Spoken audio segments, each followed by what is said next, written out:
कैसन बनी आप लोग?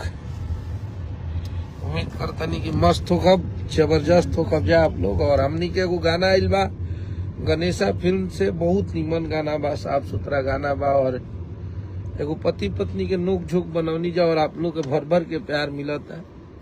पूरा गाना के सेक्शन में देखनी है केहू के कमेंट ये नहीं आयल कि भैया गाना अच्छा नहीं लगा।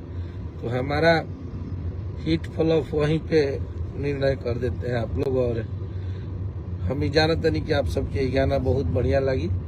बेशक ओकर स्पीड स्लो बा, ये वजह से कि गाना 0 सब्सक्राइबर पर हमनी के रिलीज के लिए बनी जा, खुले बनी जा। और ये वजह से गाना के थोड़ा सा व्यूज स्लो बा, ऐसा नहीं है कि। लेकिन आज से आप लोग बहुत प्यार देते हैं, जब माहौल बन गई बा वो गाना के। हमारे भाई देखिए, ये अनुज जी है, इन्हीं का चैनल है गणेशा फिल्म, भाई का चैनल है। और सुन ले भाई, एक बार कमेंट करके बताइए।